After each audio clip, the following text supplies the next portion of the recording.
सुस्वागतम मित्रमंडळींनो. आजच्या भागामध्ये आता इकडे जे मंजूला न्यायला सत्यान ते आलेले असतात, म्हणजे ते काका ते.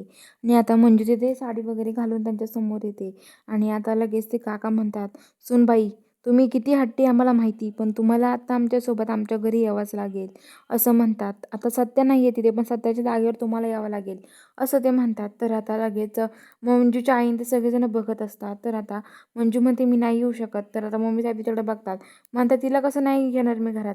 तर आता लगेच ते म्हणतात, "घरात नाही घेणार, तुलाच घरातून काढून देईन, मग कळेल का?" असं ते काका मम्मी साहेबांना म्हणतात. तर आता मम्मी साहेब म्हणतात की "हे बघा, काय करताय, काय बोलताय, तुम्हाला कळतंय का?" तर आता लगेच मम्मी साहेब म्हणतात की "हे बघा, मला नाही माहिती." तर आता लगेच जो काका आहे ते काका आता मंजूला घेऊन घरी न्यायला निघतात. मंजू आता घरी येते. इकडं मंजू सगळ्यांसाठी स्वयंपाक वगैरे बनवते. ते स्वयंपाक बनवल्यावरती आता सगळेजण म्हणतात की "चला जेवायचं." सगळेजण जेवायला बसतात आणि आता जे काका आहेत ते मंजूच्या हातचं जेवण जेवतात.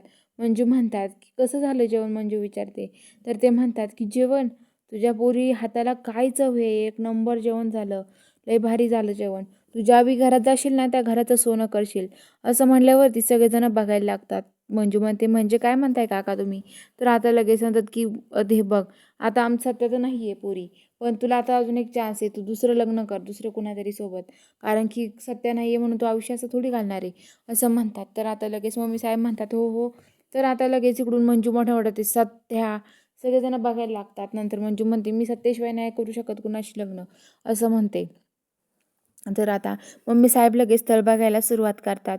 त्यांच्या घरी एक स्थळ येतं आणि स्थळ आल्यावरती आता ते नाव वगैरे विचारतात. तर मम्मी साहेब ते स्वतःचंच नाव सांगतात. त्यांचं स्वतःचंच नाव सांगितल्यावर सगळेजण हसायला लागतात. तर आता लगेच ते म्हणतात की "तुम्हाला जेवणात काय काय बनवता येतं?" तर आता मम्मी साहेब म्हणतात, "जेवणामध्ये पुरणपोळीपासून ते मटणाच्या रशापर्यंत सगळं बनवते आमची मंजेरी." त्यांच्यात "मंजेरी म्हणजे तुमचं करायचं आहे लग्न?"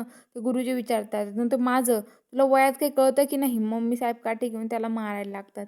तर चला बघूया आता पुढील भागामध्ये काय इंटरेस्टिंग ट्विस्ट असणार आहे. बघायला चॅनलला सबस्क्राईब करा.